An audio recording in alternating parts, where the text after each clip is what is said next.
You wouldn't go to somebody, who's in life in prison saying, hey, you want another 1,000 years of life? It's like, no, what are you, crazy? Kill me tomorrow. It's like you're making the assumption that, that he's in a position that he wants to be in forever, right? But, the other assumption is more broadly applicable. It's like, hey, do you want to have a neurodegenerative disease in 10 years and not remember, how to use the bathroom? It's like, hell no. Nobody. So one question has just wrong assumptions, and the other question has right assumptions. And I think you can't, that's the problem with sort of like the more, the transhumanist stuff, is that the assumption is that, I'm wealthy right now. I'm already healthy right now. I'm really happy. I'm not depressed. Everybody I know is really happy, and I want this to continue forever. So in that for that person, saying you want to live 1,000 years, the assumption is like this, hell yes, right? But you can't make certain assumptions when you ask these questions. So I think rephrasing it, especially if you're talking to someone for the first time, right? So something that we all have in common, which is not wanting to fall apart, not wanting to see our loved ones fall apart. That's probably a much more fundamental base at which to approach people and talk to them, and not make these sort of assumptions where certain questions are just a little too I don't know, overly optimistic and overly assuming that your position is the same exact as my position. And everyone also just has an inherent sort of confirmation bias, right? It's like you're comfortable hearing some information that's a little bit out of your wheelhouse that could, okay, I'm interested in that. Where if someone just comes with something way out of your wheelhouse, your knee jerk is to be like, well, that just doesn't jive with my experience, so I'm off now. Right. I mean, you can't make those assumptions. You're assuming when you say that somebody is going to live 200 years is, again, that they're going to be living 200 years in a happy, healthy state. And their friends are doing the same. They're going to be just as productive for those 200 years, and they're going to be surrounded by nurturing, loving people, and, and we're going to go marching towards utopia, right? That's sort of the assumption. I'm being really glib here, but, a lot of people don't have that assumption. Yeah, no, I agree. But to Elena's point, our position is interesting with what we're trying to do, with Lifespan and Leaf, and that to what Elena said, it's like we want to definitely engage people, but we also want, our audience to know that, we are addressing the aging process. We're not just trying to say, just cure cancer. We are after that as well. So it's very, it's a refining process of, how do we be authentic with our message, but still, hit it in the right way for every audience. So that's an ongoing process. Feel free to let us know how we're doing. Sorry. If you think and there's maybe another aspect to it, and that is I'm really, really happy like people like you exist, and people like Elena and Steve exist, which are helping like the scientists connecting with the broader audience. So we might not have the time, we might not have the skill, we might not have the interest to actually talk to these people and tell them the right story, or tell it to them in a way they can understand it. So it's really kind of important that we have specialists on that side, like specialists on advertisement or psychology or whatever you want to call it, because it just helps the field to progress quicker, and it's absolutely needed. And we like, the more advocates we have, the better it is, I think.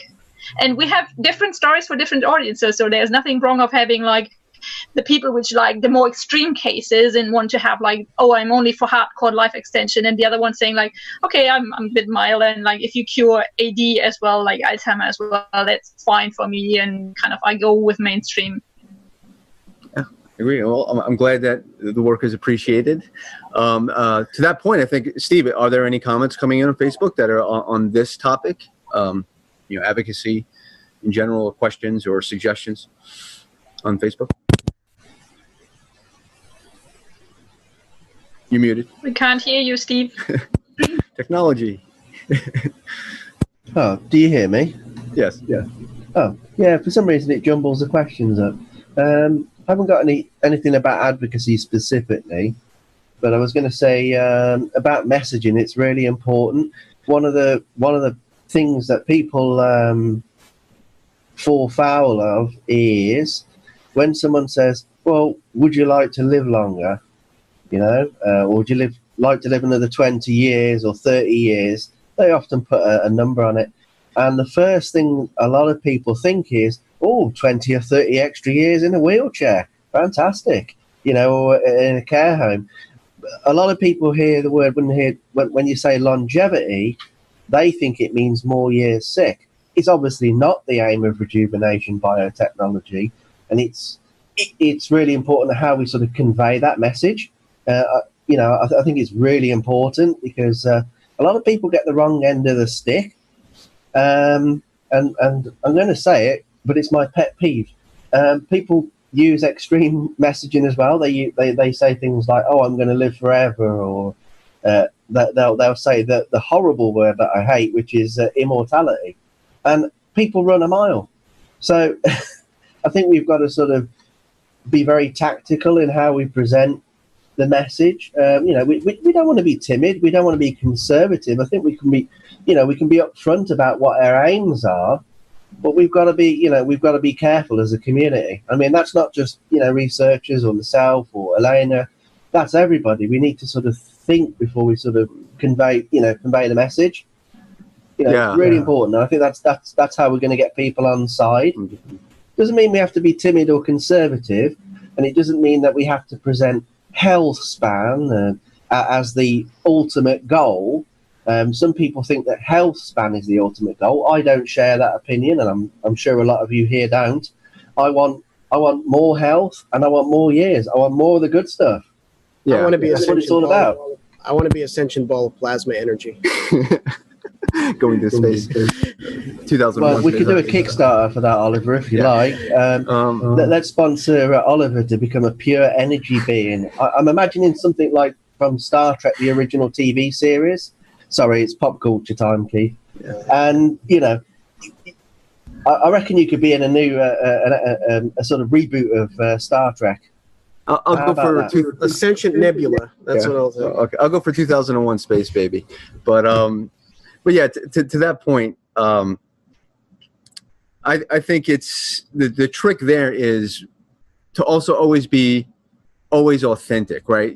I don't think we do, or we don't want to fall into the situation where you have like a public position and a private position, right? You know, I think it's like rays of light, or, you know, shining on different aspects of the one truth, right? So in this point, I think it's totally fair to say, you know, we want to cure diseases. We want people to live healthier. And in fact, if you look at the statistics on the matter, the only, you know, I think it's a really important point to show that the only way you're going to get significant life extension is if you get significant health extension. You don't get one without the other, because once you're super frail, even if aging was frozen, you're so frail that you're going to fall and break your hip. You're going to get pneumonia. You're not going to persist in that state. So it's actually, so that nightmare scenario is kind of like maximized by the situation we have right now in our healthcare system, and what we're trying to do will actually make it better. When I was on that, this is just one very specific example. When I was on the there was aging kick in.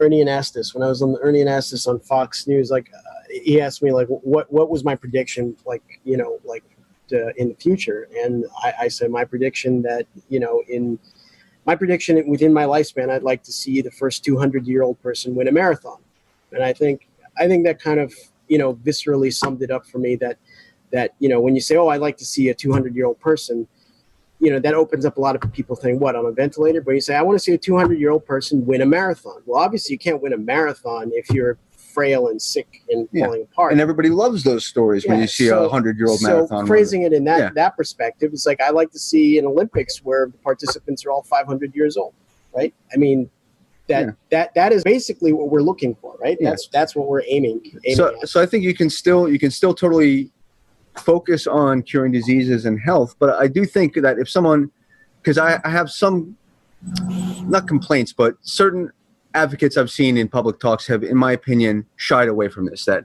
you know, I think it's fine to focus on health, but if someone were to ask you point blank, hey, do you want to live 200 years? I don't think, if you really care about it, you should be shy or cowardly in saying, listen, from my perspective right now, I love life. I love my friends.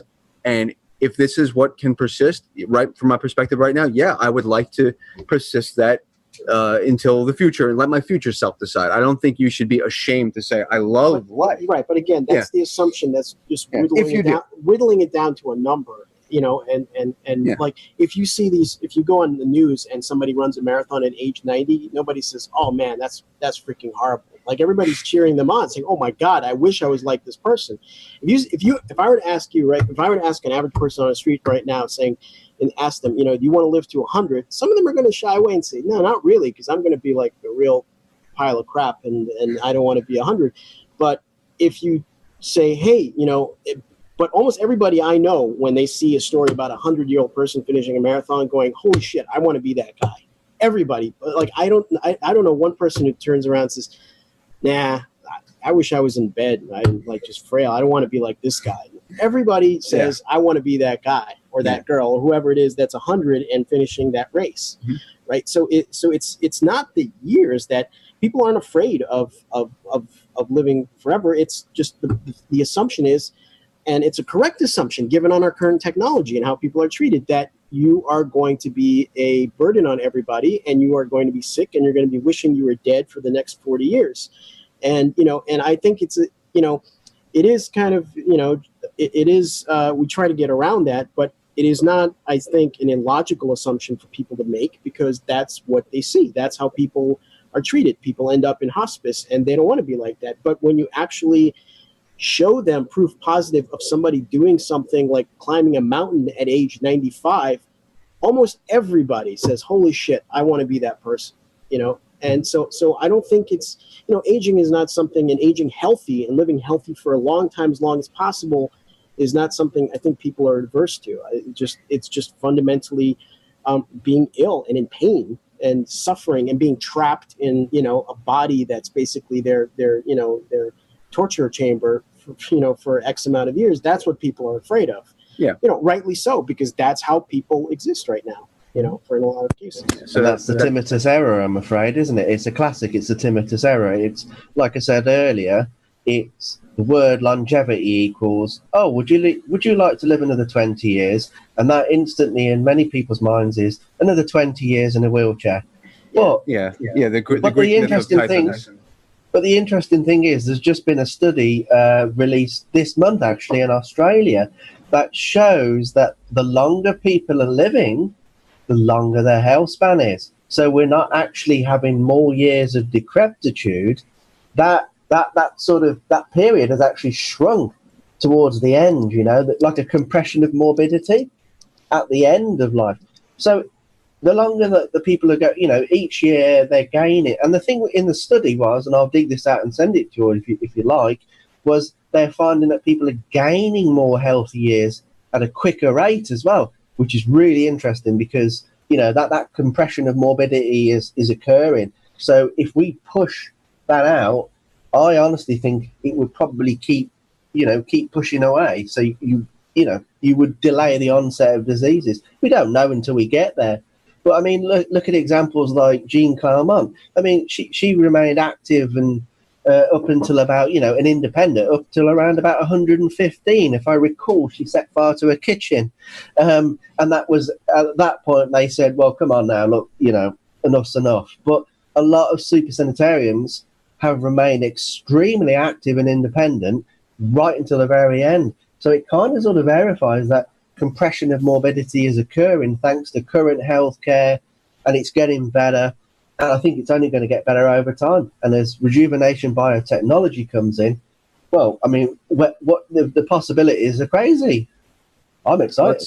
That's very encouraging. So definitely, if whatever is open, feel free to drop links in the comments of this talk so people can to check that out. And also related to the like Steve had mentioned before, the Greek myth of Tithonus, which is an interesting example of sort of this fear that we have to overcome with our messaging. But I think we're probably coming up on time pretty soon, so I'm going to start to wind this down. I see Elena has her hand up, so maybe one last comment from you, and then I'll move things to the final phase.